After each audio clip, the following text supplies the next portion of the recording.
ओम शांति। आज है 28 जुलाई, शिव बाबा की साकार मुरली। बाबा कहते हैं, पावन बनने के लिए अपनी स्वधर्म में रहो और अशरीरी बन एक बाप को याद करो। प्रश्न, किस विधि से नए स्टूडेंट पर ज्ञान का रंग लग सकता है? उत्तर, उन्हें पहले पहले 7 रोज की भट्टी में बिठाओ। कायदा है, जब कोई भी आता है तो उनसे फार्म भरवाओ। पहले 7 रोज की भट्टी में पड़े, तब पूरा रंग लगे। तुम भ्रामरियां ज्ञान की भू कर आप समान बनाती हो। तुम जानती हो, अभी देवता धर्म की सैंपलिंग लग रही है। जो इस घराने की आत्माएं होंगी, वह महारोगी से निरोगी बनने के पुरुषार्थ में लग जाएंगी। गीत है, महफिल में जल उठी क्षमा। ओम शांति। बच्चों को ओम शांति का अर्थ तो समझाया हुआ है। ओम अर्थात अहम। अहम कौन? आत्मा। और मेरा शरीर, कर्म, इंद्रियां। आत्मा का सद्धर्म है साइलेंस। आत्मा किसकी संतान है? कहेंगे परमपिता परमात्मा की। वह भी साइलेंस। आत्माएं साइलेंस वर्ल्ड शांति धाम में रहती हैं, फिर पाठ बजाने टॉकी वर्ल्ड में आती हैं। अब बेहद का बाप कहते, हे बच्चे, अपने स्वधर्म में रहो, अशरीरी होकर बैठो, बाप को याद करो। उस बाप को क्षमा भी कहते हैं। अब यह है महफिल पतित मनुष्यों की। इस समय यह पतित दुनिया है। मनुष्य मात्र पतित है। समझाया गया है, सतयुग में भारत पावन था, ग्रस्त धर्म था। बाबा कहते हैं, जिसको सुखधाम कहते हैं। भारत पावन था, अभी पतित है, दुखधाम है। ये चक्र फिरता रहता है। अभी यह है कल्याणकारी संगम युग, जबकि पतित मनुष्य सृष्टि पर बाप को आना पड़ता है। पतित मनुष्य सृष्टि को पावन बनाने, पुरानी दुनिया से नई दुनिया बाप रास्ता ही बनाते हैं, जिसको परम पिता परमात्मा कहा जाता है। सब भक्तों का भगवान एक है। तो बाप कहते हैं, मुझे भी पतित दुनिया पतित शरीर में आना पड़ता है। परम धाम से एक ही बार आता हूँ, भारत को पावन देवी राज्य बनाने। इस वर्ड की हिस्ट्री ज्योग्राफी को कोई नहीं जानते, क्योंकि सब नास्तिक हैं। एक भी नास्तिक आस्तिक मनुष्य नहीं। क्या कह रहे हैं बाबा? एक भी आस्तिक मनुष्य नहीं है जो जानता हो। बाप को ना जानने के कारण निर्धन के बन पड़े हैं, आपस में लड़ते झगड़ते रहते हैं। घर में कितनी अशांति है। सतयुग आदि में वन ऑलमाइटी अथॉरिटी देवी देवता राज्य था, सुखधाम था। फिर दुखधाम कैसे बना, कोई नहीं जानता। ज्ञान है ब्रह्मा का दिन और भक्ति है ब्रह्मा की रात। सन्यासी लोग कहते हैं, ज्ञान, भक्ति और वैराग्य। अब वह तो घर बार छोड़ जंगल में चले जाते हैं। वैराग्य आ जाता है, वह है रजोगुणी सन्यास, और यह है सतो प्रधान सन्यास। इस पाप आत्माओं की दुनिया में एक भी पुण्य आत्मा नहीं है। तो ये खेल सारा भारत पर है। भारत सोने की चिड़िया था। भारत में सोना और हीरा बहुत अथाह थे। सोने के महल बनते थे और हीरे जवाहरात की जड़त होती थी। अभी तो भारत कौड़ी जैसा बना हुआ है, फिर उसको हीरे जैसा बाप बनाते हैं। तुम जानते हो, हम मनुष्य से देवता बन रहे हैं। अभी वह बाप पतितों को, बाबा कहते हैं, अभी वह बाप पतितों की महफिल में आए हैं। मनुष्य समझते हैं पतित पावनी गंगा है, स्नान करने जाते हैं, फिर भी कोई पाप आत्मा से पुण्य आत्मा नहीं बनते। फिर साल बाई साल जाकर गंगा स्नान करते हैं। इस समय कोई भी पावन नहीं। जब तक पावन बनाने वाला बाप न आए, तब तक पावन बन न सके। पावन बनाते हैं गीता का भगवान। वह भगवान तो सभी आत्माओं का बाप एक ही है। ऐसे नहीं कि सब भक्त भगवान हैं या सर्वव्यापी भगवान हैं। यह तो भगवान की ग्लानि करते हैं, इसीलिए यदा यदा ही ऐसे गाते हैं ना। यह भारत के लिए ही गाया हुआ है। जो बाप आकर भारत को हीरे जैसा बनाते हैं, उनकी कितनी निंदा करते हैं। ऋषि मुनि फिर कहते आए, रचता और रचना बेअंत है, अथवा नेति नेति है, हम नहीं जानते। और आजकल के मनुष्य फिर कह देते हैं सर्वव्यापी है। बाप कहते हैं ऐसे जब बन जाते हैं तब मैं आकर पाप आत्मा से पुण्य आत्मा देवता बनाता हूँ। सबकी सदगति दाता एक ही है, वही आकर पतित से पावन बनाए लायक बनाते हैं, बच्चों को वर्षा देते हैं। लौकिक बाप से मिला है अल्पकाल का वर्षा। बेहद का बाप कहते हैं मैं तुमको 21 जन्मों के लिए वर्षा देता हूँ, पवित्रता, शांति और सुख का, जो लौकिक बाप दे न सके। वह बाप भी है, शिक्षक भी है, ज्ञान का सागर भी है। बाप की महिमा बड़ी उच्च है, मनुष्य सृष्टि का बीज रूप भी है। यह मनुष्य सृष्टि का वैरायटी धर्मों का झाड़ है। आदि सनातन देवी देवता धर्म है सतयुग का, उनसे फिर और धर्म इमर्ज होते हैं। अभी तुम ब्राह्मण धर्म के बने हो, इनसे पहले शूद्र धर्म के थे।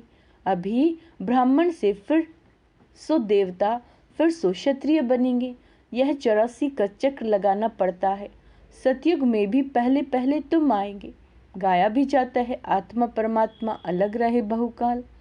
गीत में भी सुना चारों तरफ लगाए फेरे, फिर भी हरदम दूर रहे, अर्थात बाप से मिल ना सके। बाबा कहते हैं अभी है रावण राज्य, राम राज्य है डीटी राज्य। मनुष्य तो समझते हैं स्वर्ग नरक यहाँ ही है, परंतु ऐसे हो नहीं सकता। मनुष्य मरता है तो कहते हैं स्वर्गवासी हुआ, तो ज़रूर नरक में था, तो ज़रूर पुनर्जन्म नरक में ही लेना पड़े। मनुष्यों की तो बाबा कहते हैं अनेक मतें हैं, एक ना मिले दूसरे से।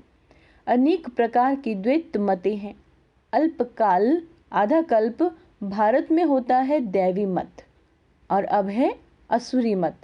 भारतवासी जिस भगवान को याद करते हैं उस पारलौकिक बाप को तो जानना चाहिए ना।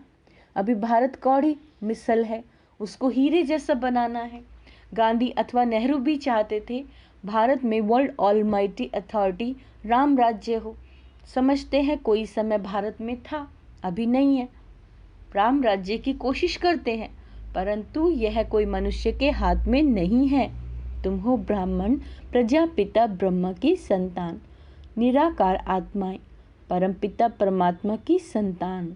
बाबा कहते हैं वर्षा है ब्रह्मा कुमार कुमारियों को।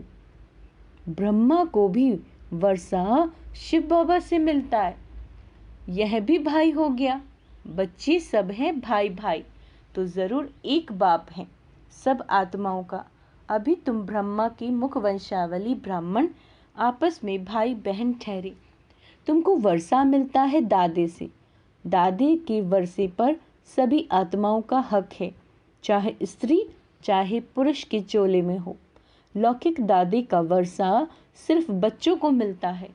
ये तो बेहद का बाप है ना। भारतवासियों को सतयुग त्रेता में बेहद के बाप से 21 पीढ़ी का बहुत सुख मिला हुआ है। तुम 84 के चक्र को अभी समझ गए हो। बाप कहते हैं मैं गाइड बनकर आया हूँ तुम सबको ले जाने। तुम ही पहले पहले आए थे, अभी लास्ट में भी तुम हो।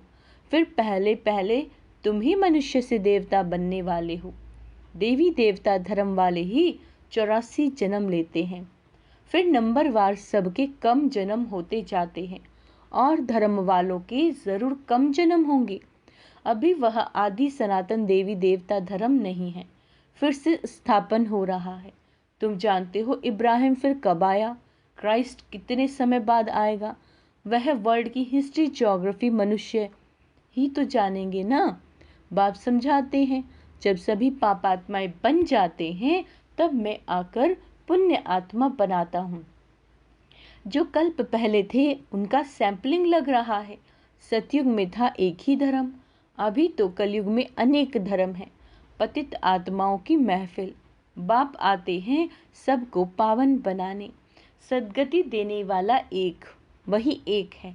माया रावण दुर्गति करती है, इसीलिए देवताओं के आगे जाकर गाते हैं मुझ निर्गुण हारे में कोई गुण नहीं। बाप आकर पतित से पावन बनाए दैवी गुण वाला बनाते हैं। अभी तुम दैवी गुण धारण करने जाते हो, फिर भारत में दैवी राज्य बन जाएगा।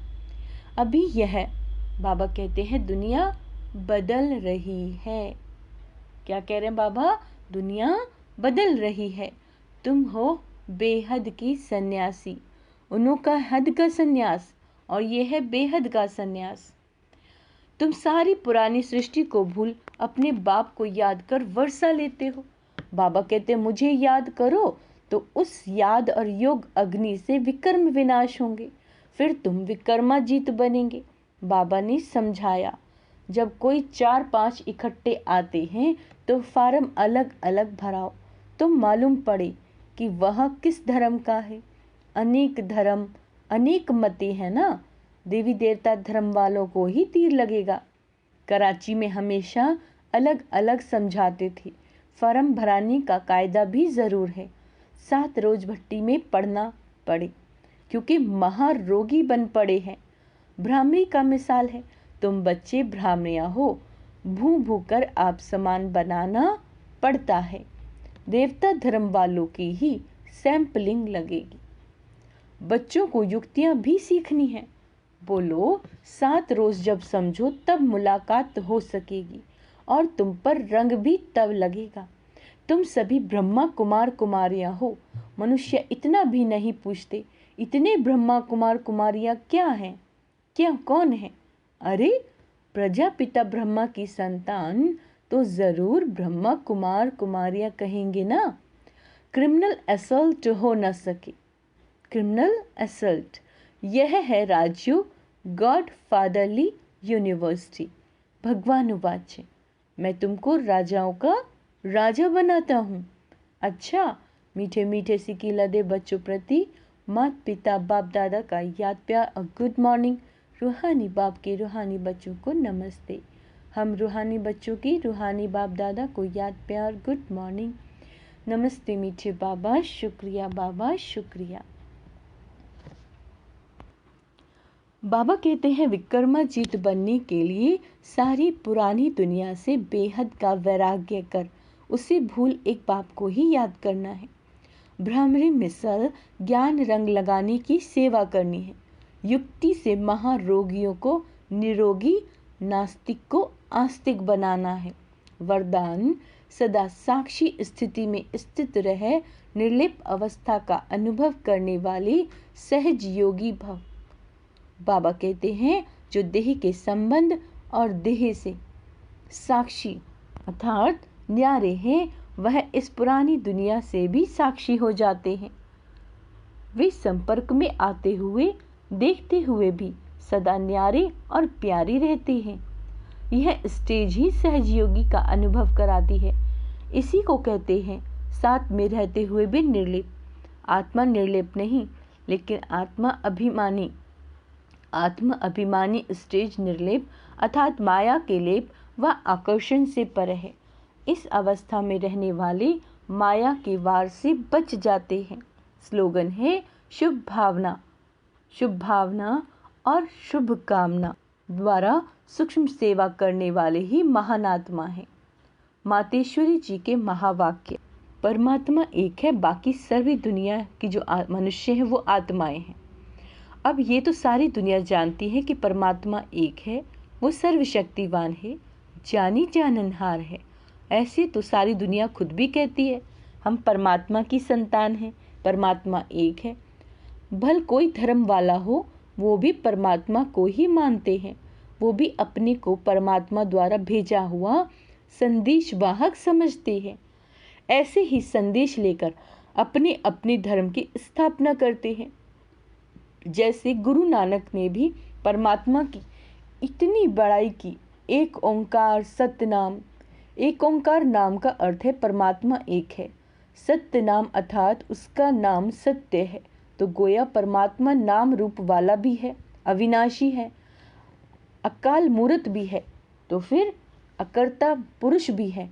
माना वो खुद अकर्ता होते हुए भी कैसे ब्रह्मा तन द्वारा अकर्ता पुरुष भी बनता है। अब ये सारी महिमा एक परमात्मा की है। अब मनुष्य इतना समझते हुए फिर भी कहते हैं ईश्वर सर्वत्र है, अहम आत्मा सो परमात्मा। अगर सभी परमात्मा ठहरे फिर एक ओंकार, यह महिमा किस परमात्मा की करते हैं? यही सबूत है कि परमात्मा एक है। डायरेक्ट ईश्वर ज्ञान से सफलता। यह जो अपने को अविनाशी ज्ञान मिल रहा है वो डायरेक्ट ज्ञान सागर परमपिता द्वारा मिल रहा है। इस ज्ञान को हम ईश्वरीय ज्ञान कहते हैं। क्यों? क्योंकि इस ज्ञान से मनुष्य आदि मध्य अंत का सुख पाते हैं, अर्थात जन्म जन्मांतर दुख के बंधन से छूट जाते हैं, कर्म बंधन में नहीं आते। इसीलिए ही इस ज्ञान को अविनाशी ज्ञान कहा जाता है। अब यह ज्ञान सिर्फ एक ही अविनाशी परम पिता परमात्मा द्वारा हमें प्राप्त होता है, क्योंकि वो खुद अविनाशी है। बाकी तो सब मनुष्य आत्माएं जन्म मरण के चक्र में आने वाली हैं। इसीलिए उनसे मिला हुआ ज्ञान हमें कर्म बंधन से छुटकारा देने वाला नहीं है। इस कारण उन्हों के ज्ञान को मिथ्य ज्ञान अथवा अविनाशी ज्ञान कहेंगे। लेकिन यह देवताएं सदा अमर हैं। क्यों? क्योंकि इन्होंने अविनाशी परमात्मा द्वारा अविनाशी ज्ञान प्राप्त किया है। तो इससे सब साबित है कि परमात्मा भी एक है और उसका ज्ञान भी एक है। इस ज्ञान में दो मुख्य बातें बुद्धि में रखनी है। एक तो इसमें विकारी कलयुगी संग दोष से दूर रहना है, विकारी कलयुगी संग दोष से दूर रहना है। और दूसरी बात कि मल्लेच खान पान आदि की परहेज करनी है। इस परहेज रखने से ही जीवन सफल होगी। अच्छा, ओम शांति। मैं बेहद का वैरागी हूँ, विक्रमाजीत हूँ, साक्षी दृष्टा हूँ, न्यारी और प्यारी आत्मा हूँ। ओम शांति।